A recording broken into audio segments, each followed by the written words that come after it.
Do you remember those TV series from the 1950s, North America, 1950s or 1960s, mm, based in some neighborhood of middle of North America, middle of the US?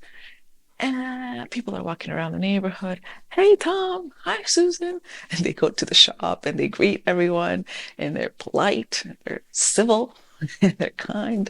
They talk about politics and different points of view, but no one's shouting at each other. They just have different points of view, but they can still go to the neighborhood barbecue.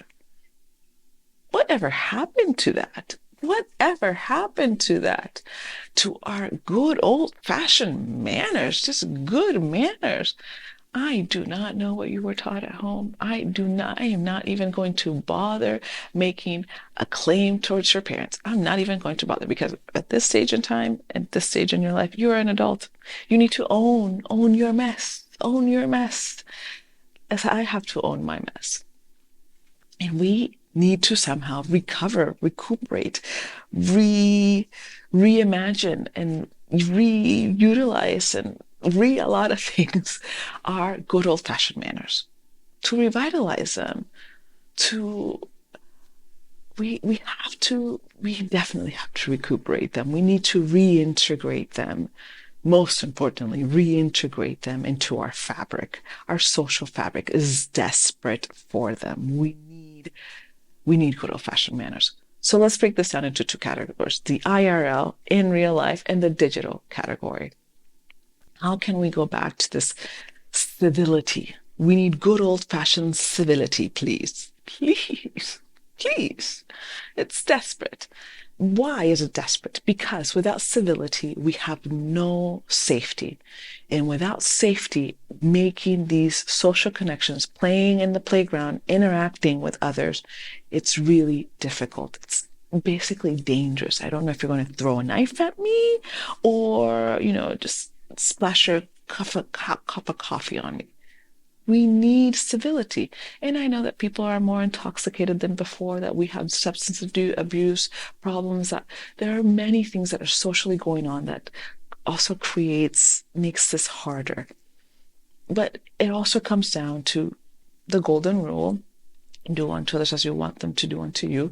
And it also comes down to this need of just self-management, of just owning ourselves, and of just deciding that how I want to be in the world is this, this, and this. So let's review some good manners for the real world. Let's start with greetings. Hello, goodbye, good morning, good evening, good afternoon, and good night. You go into a shop, say hello. I have gone into shops. I'm fairly soft-spoken. So I go into a shop and I say hello. And when I think they haven't heard me, I keep saying hello because I know my voice sometimes is a little soft and people don't hear me because I don't want to be that rude person that goes into a shop and doesn't say hello.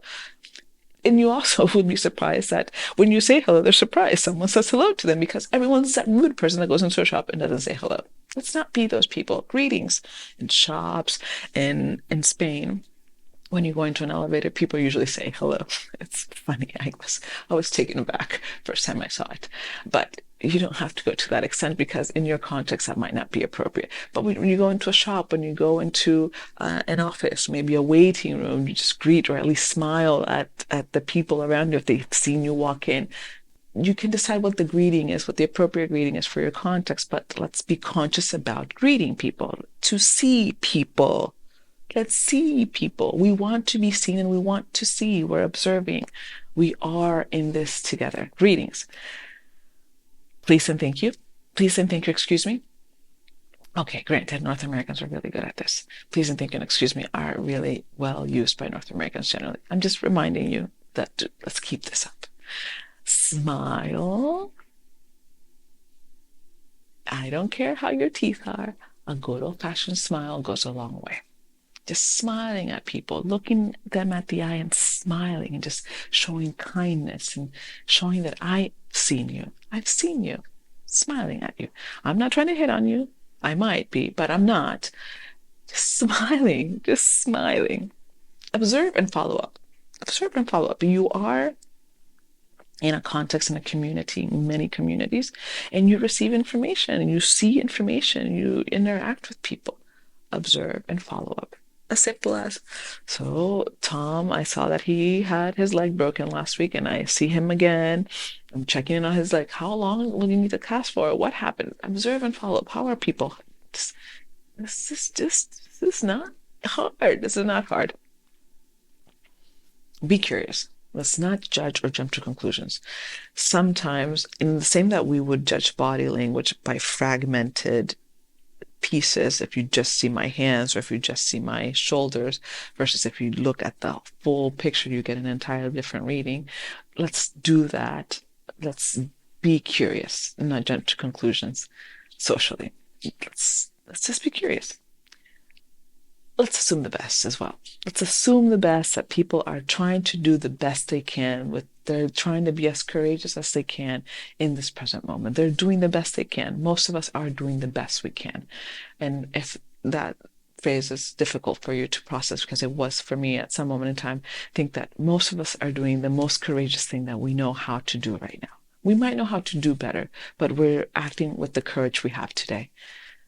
So just let's be empathetic with one another. Let's assume the best. Everyone's just trying. They're not out to hurt you. Most of the time, it's not the case. So just assume the best.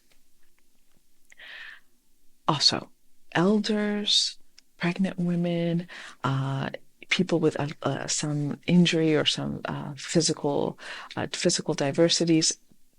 Let's be kind. Let's offer a chair. Let's hold doors open. This is basic.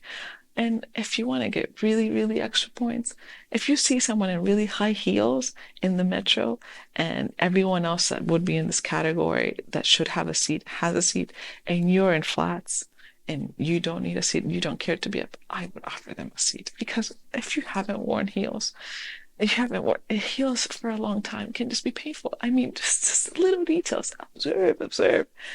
And lastly, let's be respectful. And respect can mean so many things to many different people, but tolerance is maybe an expression of it socially. But what it mostly can mean is, I'm going to hold what you say to me and just hold it. I'm not going to scream at you for it, not going to say you are this, or this for thinking that. I'm just going to hold it.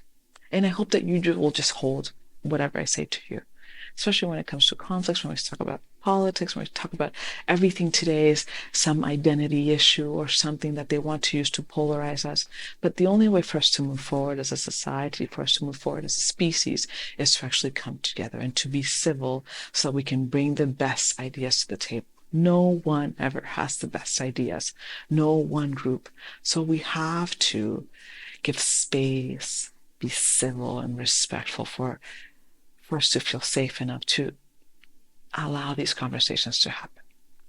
That's the IRL. In the digital world, please let go of the need of immediate responses. Just let go. Just let it pass through you. Let it pass through you. Let go of the need of immediate responses. You don't need them. It's a bad habit. It's something that the technology and the algorithms have done for us, but we don't need it. So that self-management goes into play here. We don't need immediate notifications. Turn them off if necessary. Just let go of all of that. Also, limit phone use in conversations. Pretend it's 1970s and you don't have a mobile phone. When you're with a person, be with the person. Be as with the person as possible. Airplane mode, turn your phone off, turn off notifications, turn on vibration. Just be with the person. Put it in a drawer. Just be present. If you can, respond to messages within 48 to 72 hours. Instead of seconds or minutes. I mean, give yourself give yourself a time frame that's reasonable to respond to someone.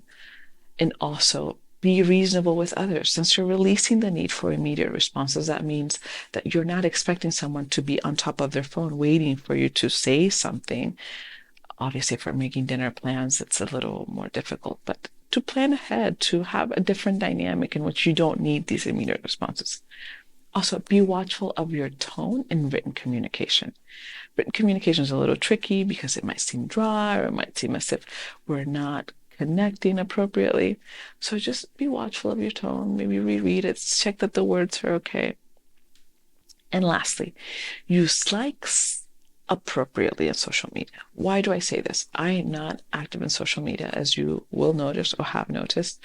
However, people that are tell me when I am seeing someone, such and such person, I obviously go into their profiles and I see everything or everyone that they've liked.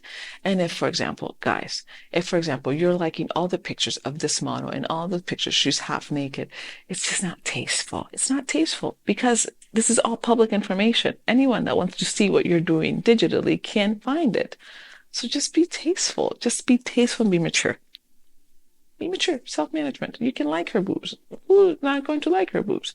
But you don't have to let the whole world that you like her boobs and leave that information public to public use and scrutiny. Let's do the work.